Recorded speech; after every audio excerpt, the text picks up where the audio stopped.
इस कहानी के पिछले पार्ट में आपने देखा कि माही और आफरीन को स्कूल से घर जाते समय एक गार्डन में कुछ अंगूर लगे हुए दिखते हैं।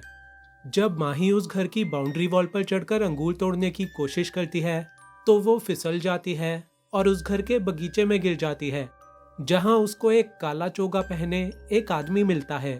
वो आदमी माही को कुछ अंगूर और उन्हीं अंगूरों से बना हुआ शरबत पीने को देता है, जिसे पीते ही माही को कुछ होने लगता है। जब माही वापस अपने घर जाने लगती है तब वो आदमी माही के कान में कुछ ऐसा कहता है जिसे सुनकर माही का बर्ताव एकदम से बदल जाता है और वो बहुत ही अजीब हरकतें करने लगती है। चलिए अब देखते हैं कि आगे और क्या होने वाला है। ये कहानी मैं आफरीन और माही के पॉइंट ऑफ व्यू से बताने जा रहा हूँ। अगली सुबह स्कूल जाते समय माही को पता नहीं क्या हो गया था। वो मेरी किसी भी बात का जवाब ही नहीं दे रही थी और बस चुपचाप चलती ही जा रही थी। यार सॉरी ना, मुझे लगा था उन अंकल ने तुझे पकड़ लिया है और तुझे डांट पड़ रही है, इसीलिए मैं डरकर वहां से भाग गई थी। यार माही कुछ तो बात कर, इतना भी क्या एटीट्यूड दिखा रही है। जब हम उसी घर के सामने पहुंचे जहां माही कल अंगूर तोड़ते हुए फिसल गई थी, तब जाकर माही ने फाइनली अपनी चुप्पी तोड़ी और वो मुझसे बोली, मैं उन अंकल से मिलकर आती हूँ, तू यहीं पर रुक। क्या? तू उन अंकल से क्यों मिलने जा रही है? माही बोल ना। लेकिन माही ने मेरी एक ना सुनी और सीधा उस घर के अंदर चली गई। मैंने शायद 5 मिनट वेट किया होगा और फिर उसके बाद माही वापस लौट आई। क्या करने गई थी अंदर? बता ना।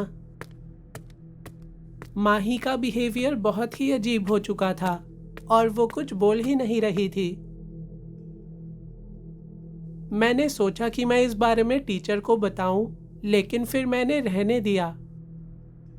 शायद वो 5th पीरियड था, जिसके बाद फाइनली माही की तबीयत वापस ठीक होने लगी। यार सर चकरा रहा है और बहुत प्यास भी लग रही है। ले माही, पानी पी ले, शायद तेरी तबीयत ठीक नहीं है। जब हमारी छुट्टी हुई और हम घर जाने लगे, आफरीन, मुझसे रहा नहीं जा रहा। क्या मतलब माही? मुझे वही शरबत पीना है यार, जो कल उन अंकल ने मुझे दिया था। क्यों? क्या वो शरबत इतना अच्छा था?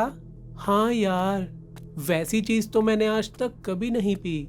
चल आज तू भी ट्राई करियो। माही की हरकतें बहुत ही अजीब लग रही थीं, लेकिन उस शरबत की तारीफ सुनने के बाद मेरा मन भी उस शरबत को टेस्ट करने का कर रहा था और मैं भी माही के साथ उन अंकल के घर जा पहुंची। अंकल, ये आफरीन है, मेरी बेस्ट फ्रेंड। तुमने बहुत अच्छा किया जो तुम इसे भी यहाँ ले आई। तुम दोनों बैठो, मैं तुम्हारे लिए शरबत लेकर आता हूँ। मैं और माही बगीचे में रखी हुई चेयर टेबल पर बैठ गए और उन अंकल के आने का वेट करने लगे। थोड़ी ही देर में वो अंकल हमारे लिए शरबत ले आए और हम उसे पीने लगे। मैंने जैसे ही उस शरबत को टेस्ट किया, मुझे कुछ होने लगा। उस शरबत को पीने के बाद मैं माही को और माही मुझे, हम दोनों एक दूसरे को देखने लगे। वापस घर जाने से पहले उन अंकल ने हमारे कान में कुछ कहा और फिर हम उन अंकल के घर से निकल गए।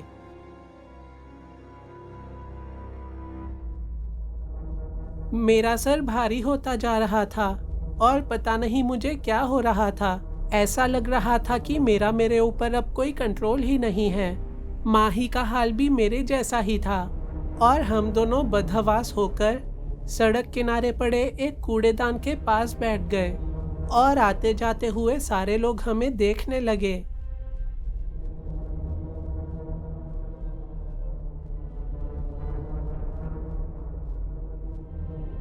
और ये सिर्फ 1-2 दिन की बात नहीं थी। मैं और माही ऐसा रोज रोज करने लगे।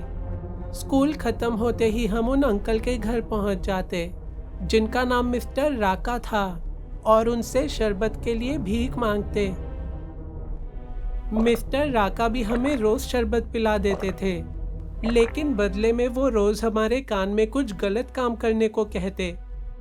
तुम मेरे वश में हो और मैं जो कहूँगा तुम वो ही करोगी। कल सुबह मुझे अपने घर की तिजोरी से 20,000 रुपये निकाल कर ला कर देना, और ध्यान रहे ऐसा करते हुए तुम्हें कोई देख ना पाए। शरबत के लिए मैं और माही सब कुछ करने को तैयार थे, लेकिन एक दिन मेरी मम्मी को तिजोरी से पैसे गायब हो रहे हैं इस बारे में पता चल गया, और एक रात उन्होंने मुझे रंगे हाथों चोरी करते हुए देख भी लिया।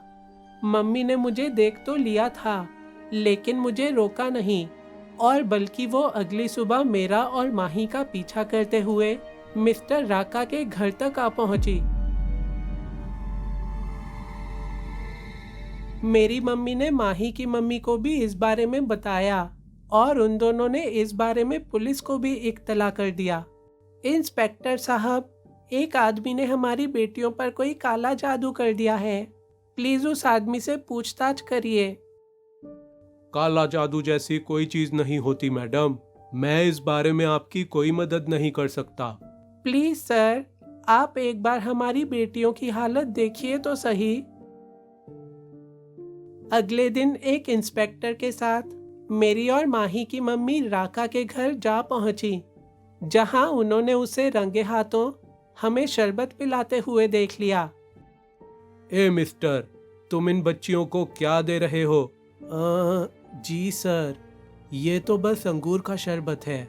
बच्चों को ये काफी पसंद आता है, तो ये कई बार मेरे घर इसे पीने आ जाती है। लाओ, ये ग्लास मुझे पकड़ाओ, इस शरबत की जांच करवाता हूँ। नहीं, ये मेरा है। बस करो माही, होश में आओ। पुलिस इंस्पेक्टर ने जब राका के शरबत की जांच कराई तो उनको उसमें किसी इंपोर्टेड ड्रग्स के ट्रेसेस मिले। पुलिस ने फौरन ही राका को धर दबोचा, और उसकी प्रॉपर्टी से भारी मात्रा में मेक्सिको से मंगाया हुआ एक खतरनाक किस्म का ड्रग मिला। जेल में जब पुलिस के डंडे उसके पिछवाड़े पर पड़े, तब जाके राका ने अपना अपराध कबूल किया। मैं ये ड्रग्स अपने स्पेशल क्लाइंट्स को लाखों रुपयों में बेचा करता था, लेकिन ये इतना खतरनाक है कि इसकी लत कभी छूटती ही नहीं है। जो भी इंसान इस ड्रग को लेता है वो 5 या 6 महीने से ज़्यादा नहीं बच पाता है, और मेरे कई सारे क्लाइंट्स इसकी लत की वजह से मर गए।